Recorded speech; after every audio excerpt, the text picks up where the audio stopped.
watching the mystical green beanie.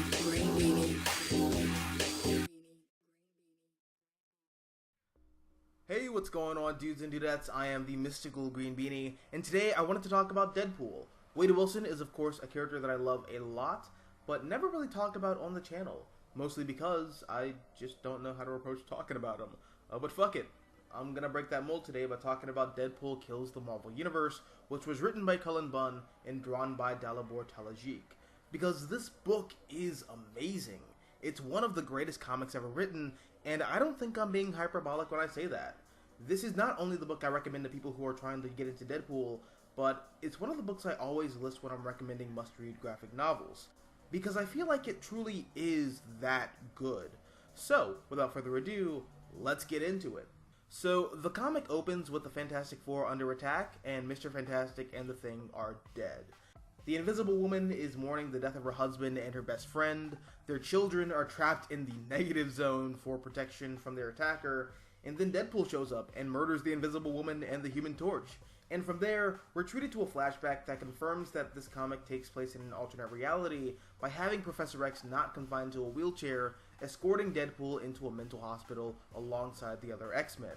And after Wade is admitted, one of the head psychologists that's assigned to Wade turns out to be a supervillain called Psycho Man. And Psycho Man murders the two voices in Deadpool's head, which represent his logical and whimsical consciousness, and we're left with Deadpool's subconscious.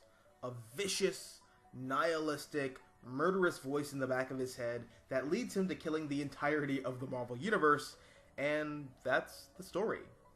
It's pretty simple, but for me, it's not necessarily the story itself or the brutal ways in which Deadpool murders some of my favorite characters.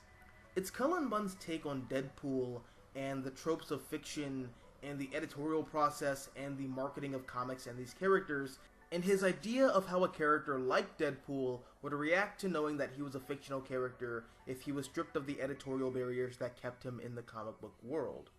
So, this should go without saying, but Deadpool is a character who breaks the fourth wall. He's a comedic character who pokes fun of and subverts the conventions of superhero fiction, but what Cullen Bunn does with the character in this story is extremely fascinating. So, with Deadpool being a character with the ability to break the fourth wall, we all know, as the audience, that Deadpool knows that his adventures are being narrated by someone who is a higher power than he is. He has no autonomy, and he knows it. Every horrible thing that's happened to him has been for the sake of our own amusement, and he knows that.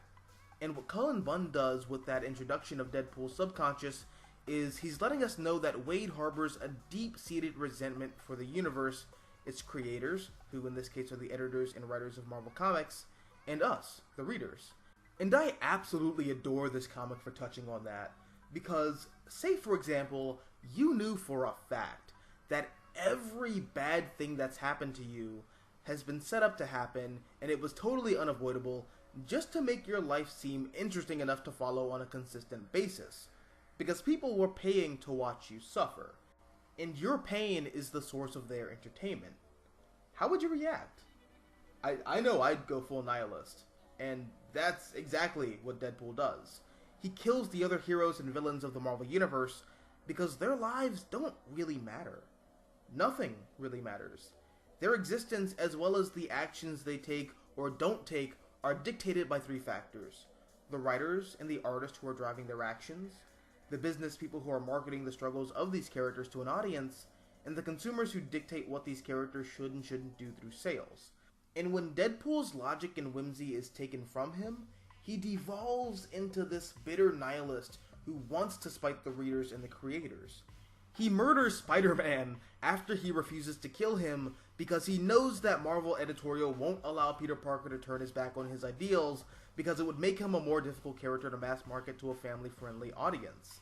He kills Wolverine and tells him that the only reason he survived as long as he has wasn't due to his mutant healing factor, but because of his character's popularity.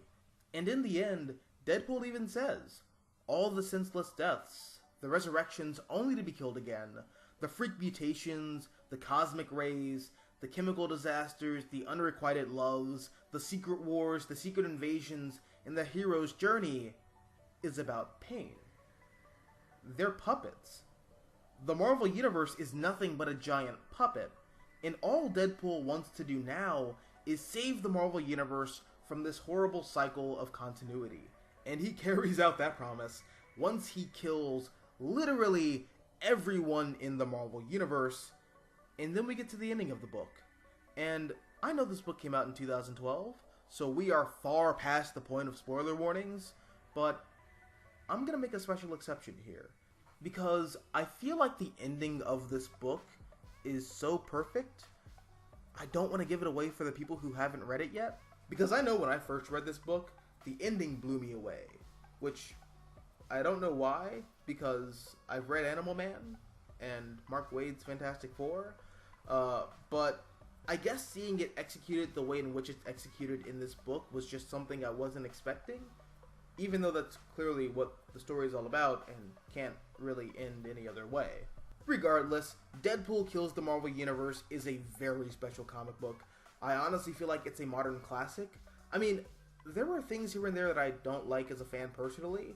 I'm not the biggest fan of Dalibor Talajic's art. I don't think it's bad. I actually like his art a lot, but I don't think it fits with the type of story that's being told here. I think this book should have had a more poppy, traditional comic art style that purposefully clashes with the twisted, perverse tone of the narrative. But really, that's my one major complaint with this book. And aside from that, everything else works wonderfully. Again, this is the perfect comic to give to someone if they're trying to get into Deadpool. And I'm not sure if this is heresy or not, but I feel like this comic is to Deadpool what All-Star Superman is to Superman. This is the comic that perfectly encapsulates what this character is all about. And once you read it, I think you'll understand Deadpool perfectly. Anyways, those are my thoughts, but what about you? Have you read Deadpool Kills the Marvel Universe? If you did, what are your thoughts on it? And if you've never read a Deadpool comic before and you're watching this video, did I convince you to give it a shot? Let me know down below in the comment section. Also, if you like this video, hit the like button and share to support the channel. And if you want to see more content like this, all you have to do is subscribe. I'm the Mystical Green Beanie. Thank you for watching, and as always, until next time, adios nachos, adios.